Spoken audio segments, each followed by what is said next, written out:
नमस्कार, मैं राम प्रकाश राय।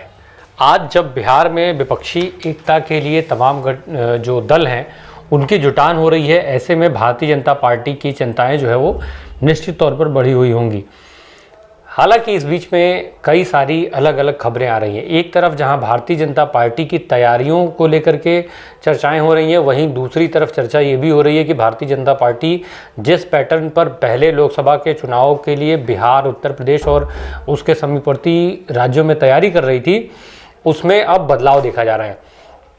ये माना जा रहा है कि भारतीय जनता पार्टी ने अब अपनी रणनीतियों में बदलाव कर लिया है और साथ ही साथ बिहार को लेके जो सबसे बड़ी खबर है वो ये कि भारतीय जनता पार्टी के साथ बिहार के जो बड़े क्षेत्रीय दल थे उनका साथ छूटने के बाद अब वो बिहार के छोटे छोटे दलों को अपने साथ लाने में लग गई है।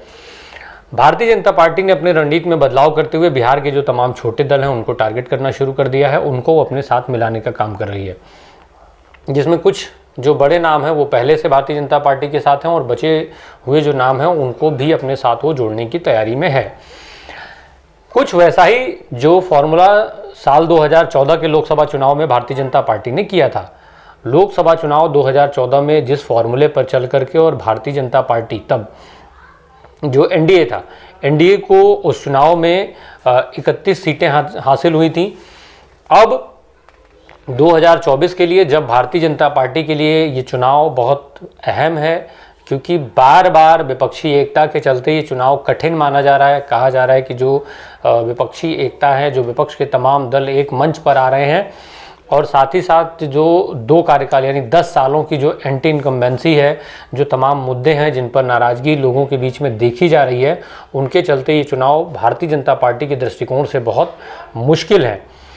ऐसे में भाजपा की क्या तैयारियां हैं, आज हम इस पर बात करेंगे।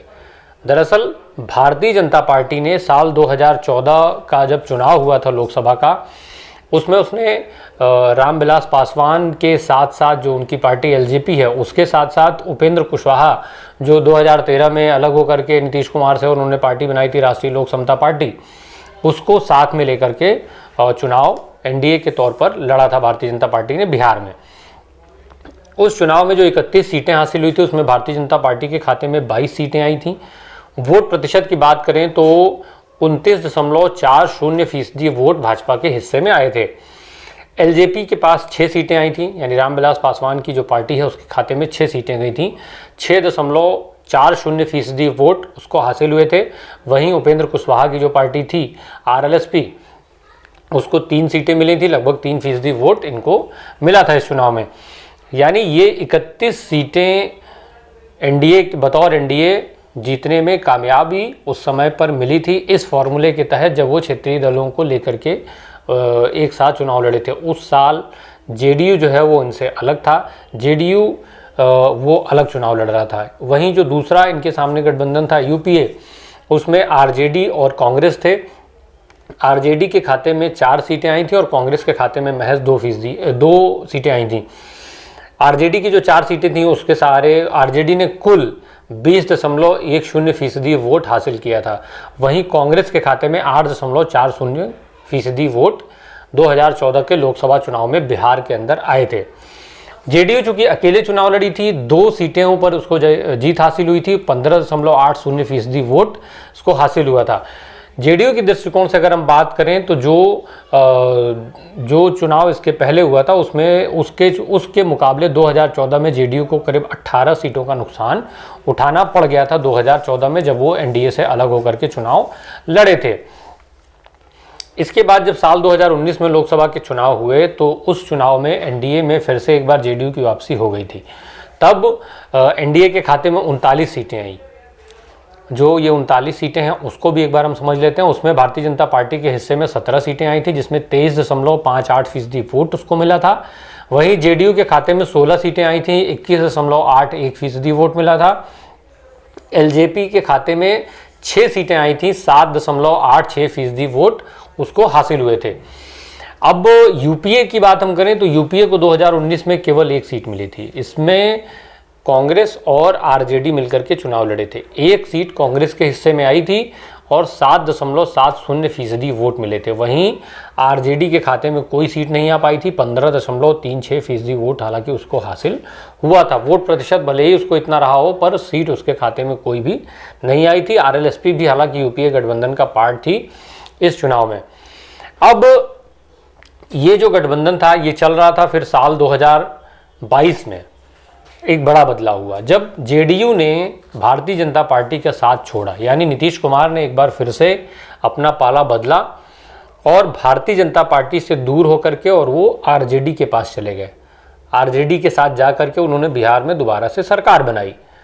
अब बिहार में आरजेडी और जेडीयू के साथ कांग्रेस और वाम दलों का जो गठबंधन है वो एक मजबूत धड़े के रूप में वहाँ पर देखा जा रहा है। ये जो चुनाव है वो इस मजबूत गठजोड़ के सहारे ये माना जा रहा है कि बिहार में बहुत मुश्किल हो जाएगी, और जब पूरे विपक्ष के सारे दल एक साथ आ जाते हैं तो न केवल बिहार बल्कि पूरे देश में ये चुनाव भारतीय जनता पार्टी और एनडीए के दृष्टिकोण से मुश्किल माना जा रहा है।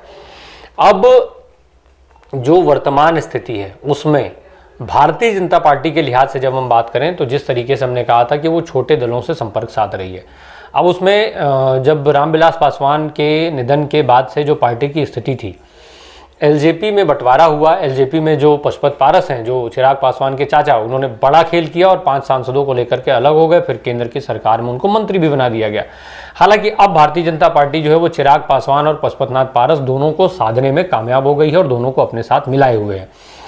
वहीं उपेंद्र कुशवाहा को भी भारतीय जनता पार्टी साध रही है। इधर जीतन राम मांझी को लेकर के लगातार खबरें आ रही हैं, वो अलग हो चुके हैं अब नीतीश कुमार के गठबंधन के साथ और भारतीय जनता पार्टी में वो लगभग शामिल माने जा रहे हैं। अमित शाह से उनकी मुलाकात और ये सारी चीज़ों की चर्चाएं बीते कई दिनों से लगातार चल रही हैं। हालांकि जीतन राम मांझी कितने प्रभावी होंगे ये बाद में पता चलेगा। वहीं मुकेश सहनी जो कभी एनडीए के पार्ट रहे थे, जब वो यूपी के चुनाव के बाद अलग कर दिए गए थे, उनको भी फिर से एनडीए में मिलाने की बात चल रही है और ये माना जा रहा है कि मुकेश सहनी भी एनडीए के साथ आ जाएंगे। इस तरीके से अब आरजेडी, जेडीयू, कांग्रेस और वाम मोर्चे का जो मजबूत गठबंधन है उसका मुकाबला करने के लिए भारतीय जनता पार्टी अपना गठबंधन बनाने में लगी हुई है, खास करके बिहार में। क्योंकि बिहार की बात हम इसलिए कर रहे हैं, बिहार ज़्यादा महत्वपूर्ण इसलिए हो जाता है कि विपक्षी जो एकता है उसका पूरा दारोमदार जो है इस समय बिहार के मुख्यमंत्री नीतीश कुमार के कंधों पर है। उस पूरी बैठक के, उस पूरी विपक्षी एकता का जो मंच है उसके अगुवा इस समय नीतीश कुमार है और इसी के चलते आज बिहार में ये बैठक होने जा रही है, बिहार में ये बैठक हो रही है। अब विपक्ष का ये जो सीन है, विपक्ष के पास बिहार में लगभग इस जो दलों की, जिन दलों की बात हो रही है, जो दल एक साथ मिलकर के चुनाव लड़ रहे हैं महागठ जो विपक्षी एकता के साथ, बिहार का लगभग 50% वोट उनके पास है। वहीं जब भाजपा को हम देखेंगे तो इनके पास करीब 25 से 26% वोट आता है। 25 से 26% वोट एक तरफ 50% वोट, बहुत बड़ा ये अंतर होता है। अब इस जो 25% का जो अंतर है, इस 25% के अंतर को भरना भारतीय जनता पार्टी के लिए एक बड़ा सवाल है और इसी सवाल के जवाब में भारतीय जनता पार्टी चिराग पासवान, पशुपतनाथ पारस, उपेंद्र कुशवाहा, जीतन राम मांझी, मुकेश सहनी जैसे जो तमाम नेता, जो छोटे दल हैं, उनको एक साथ लाने की तैयारी हो रही है। कहा यह जा रहा है कि इन छोटे दलों को साथ में मिलाने से लाभ ये है कि इनके पास सीटों की डिमांड कम होती है, यानी भारतीय जनता पार्टी को बिहार में ज़्यादा से ज़्यादा सीटों पर चुनाव लड़ने का एक तो मौका मिलेगा, जो 40 लोकसभा की सीटें हैं उसमें, और साथ ही साथ ये जो छोटे दल हैं उनके जो जातीय आधार पर बने हुए हैं वो वोटों को आसानी से अपनी तरफ मोल्ड करने में कामयाब हो जाते हैं। यानी इनके सहारे वो जिन जातीय आधारों पर वो राजनीतिक दल बने हुए हैं, वो उन वोटों को भारतीय जनता पार्टी अपने तरफ मोल्ड करने में खुद को मान रही है कि उसमें कामयाबी हासिल होगी और ऐसे में जो 40 सीट हैं उसमें ज़्यादा से ज़्यादा सीटें भारतीय जनता पार्टी के पाले में आ पाने की संभावना के तौर पर भारतीय जनता पार्टी इसको देख रही है। अब एक तरफ 50% वोट, एक तरफ 25% वोट। अब इस 25% वाले वोटों को भरने के लिए जो सारी कवायद और सारी गणित भारतीय जनता पार्टी की तरफ से हो रही है, ये देखने वाली बात होगी कि किस तरीके से भारतीय जनता पार्टी इसको पूरा कर पाती है। वहीं जो पूरा विपक्ष के जो बाकी दल हैं, जैसे जो बिहार में जो सत्ताधारी दल है, जेडीयू, आरजेडी, कांग्रेस और वाम मोर्चा, ये जब एक साथ मिलकर के चुनाव लड़ेंगे तो निश्चित तौर पर जो 2014 या 2019 के लोकसभा चुनाव में जो वोटों में बिखराव हुआ भी होगा जातीय आधार पर, तो इनके ये मान रहे हैं कि और ज़्यादा वोट वो इकट्ठा कर पाएंगे। जो बंटवारे हो जाते हैं प्रत्याशियों के आधार पर या आपसी मतभेदों के चलते, वो वोट भी ये इकट्ठा कर पाएंगे। तो ऐसे में ये भी मान रहे हैं कि जो 50% वोट है उससे ज़्यादा इनको वोट हासिल होगा। अब देखना ये होगा कि चुनाव में ये जो ऊंट है वो किस करवट बैठता है। विपक्षी एकता के जिस तरीके से बात हो रही है, नीतीश कुमार की अगुवाई में ये जो पूरा सीन तैयार होता है वो क्या होता है, और क्या 23 जून की इस बैठक से निकल करके भारतीय जनता पार्टी के अगेंस्ट विपक्ष के बाकी दल यहाँ से क्या लेके जा पाते हैं, क्या रूपरेखा तैयार होती है 2024 के लोकसभा चुनाव के मद्देनज़र। काफ़ी कुछ जो है इस पर निर्भर करेगा, लेकिन अब इस पर क्या फिल्टर होगा, क्या निकलेगा, क्या परिणाम आएंगे, ये तो लोकसभा चुनाव आने के बाद ही पता चलेगा, और तब तक हमें करना होगा इंतज़ार। धन्यवाद।